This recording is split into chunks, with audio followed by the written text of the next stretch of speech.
Hands. How many of you have been fishing?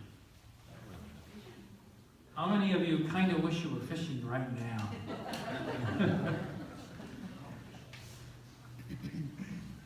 Jesus said in this gospel lesson, from now on you will be catching people. We're speaking to professional fishermen.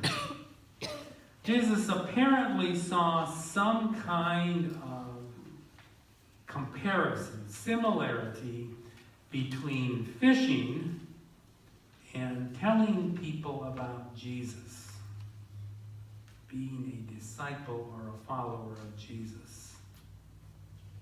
What is the connection? That's my challenge this morning. Now, it's an especially great challenge because we live in a culture here in suburbia that is not all that familiar with fishing.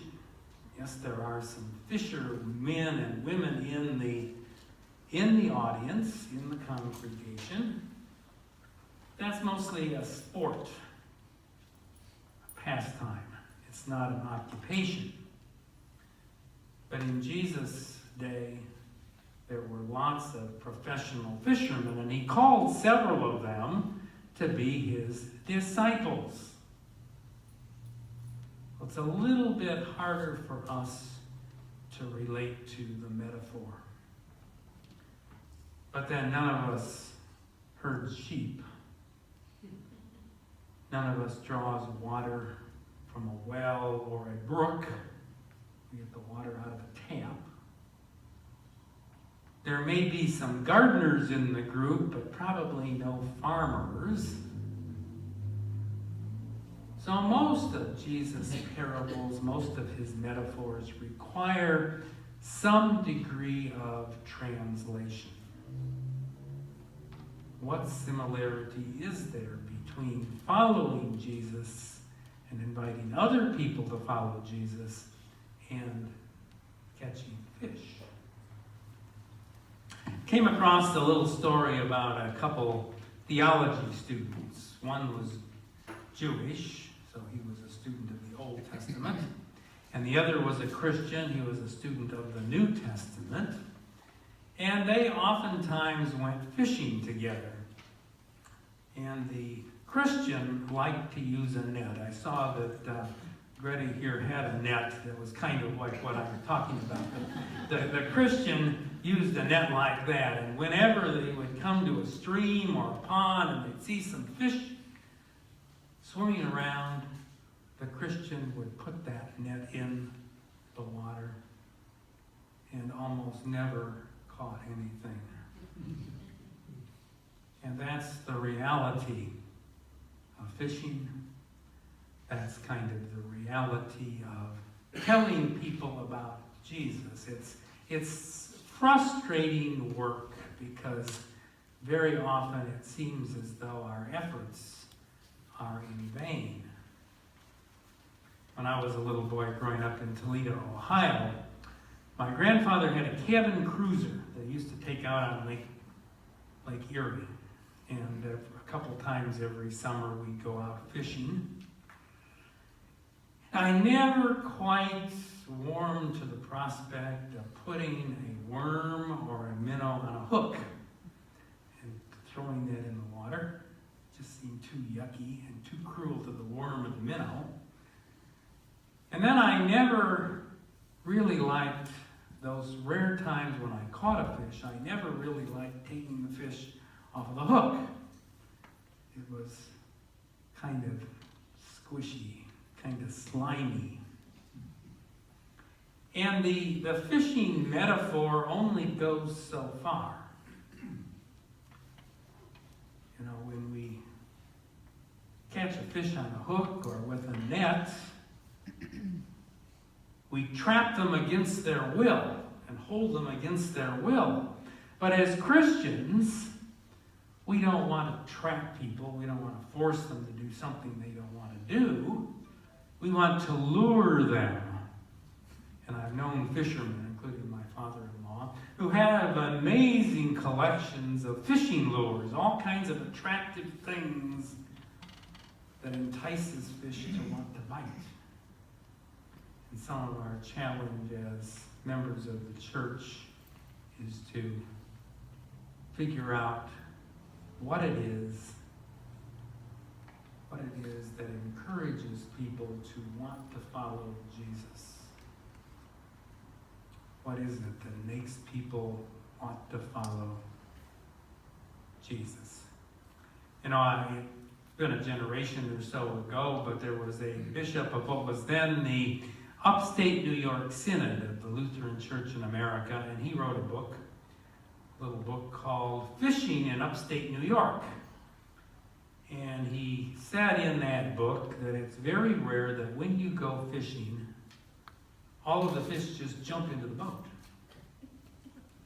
It's very rare that if you go fishing at a river or a pond, that the fish just jump onto the land next to you on the bank. You have to do something. You have to be pretty active if you're going to catch fish. You have to do something. You have to be pretty active if you're going to invite people to become followers of Jesus. You have to do something if you're going to encourage people to become a part of your church family. Now, most congregations have pastors, and I would assume this is one of them, where the pastors periodically challenge the members to bring their friends or their neighbors or their relatives right along to church with them. You know how often the average Lutheran does that? Studies have said about once every 30 years. And then studies have been made as to why Lutherans don't invite others to come.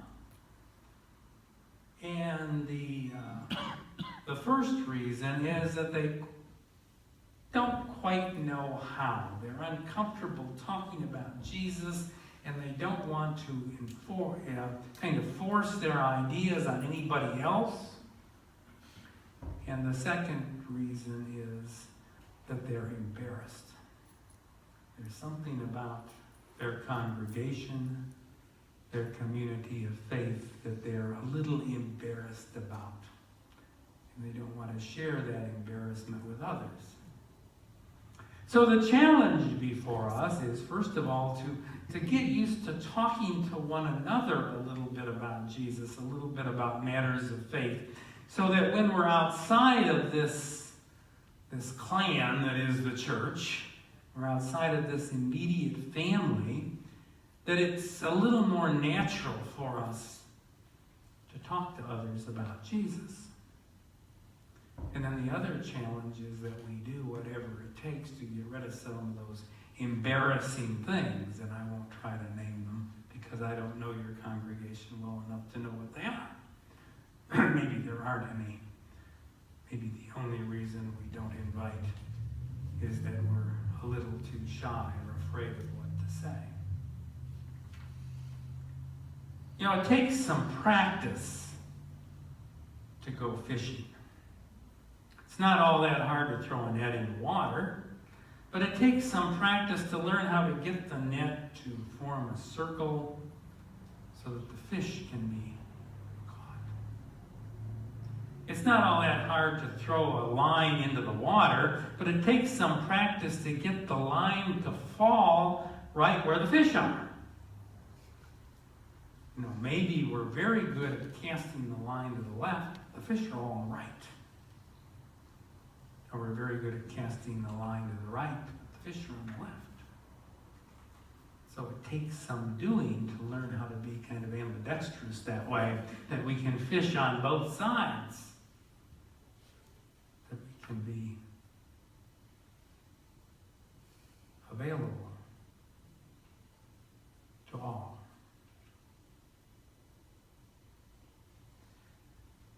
There was a Church of England pastor by the name of Isaac Walton who wrote a little book called the complete angler. Now, sometimes people who fish are called anglers,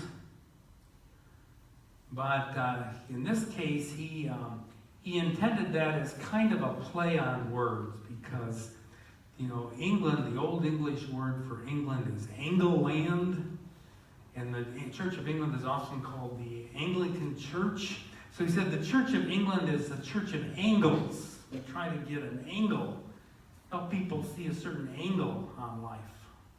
And the Lutheran Church is much the same. Our angle that we emphasize is the angle of grace. We stress God's grace to us, and we stress our need to be gracious and graceful toward others. So maybe part of our angling, part of our fishing for people, is to focus a little bit more upon that grace that God has given to us and shown to us in sending Jesus, and the grace that we then extend to those around us. Practice that, and maybe your fishing will improve. And then sometimes fishing involves a lot of people. There's something called a seine net. It's a long net, 50, 60, 100 feet long. And as perhaps you've seen this in movies or on television or something, where a couple people stand on land holding onto one end of the net, and the others go out and form an arc and kind of bring the net around and see what's caught. And you know what happens? Sometimes the net is empty, but sometimes the net is full of all kinds of stuff. Fish that you want and fish you don't much want. Stuff you don't much care for. And the reality is that God's seine net is kind of like that too. The good news is that we, regardless of our faults, regardless of our sins, got caught. The challenge is that sometimes, if we're really serious about this fishing business, we catch people that we're maybe not all that crazy about. Folks who are different from us. Some of those I call the extra grace required folks, EGR. It requires a little extra grace to love them. That's that seine net idea.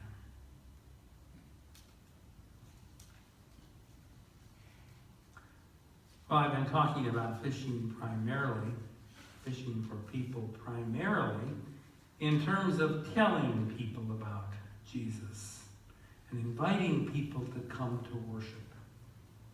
And that's certainly a valid emphasis. But of course, there are other things involved in trying to share our faith, trying to catch people. There's service.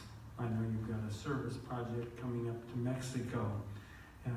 There are service projects. There are opportunities to visit the sick and imprisoned, and to help other folks. Those are all valid ways of fishing as well.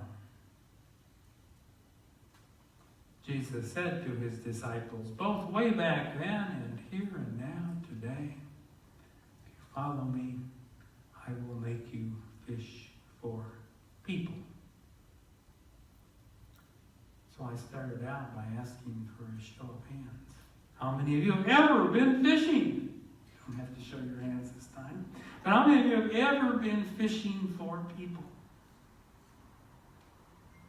And how many of you kind of wish you were doing that right now?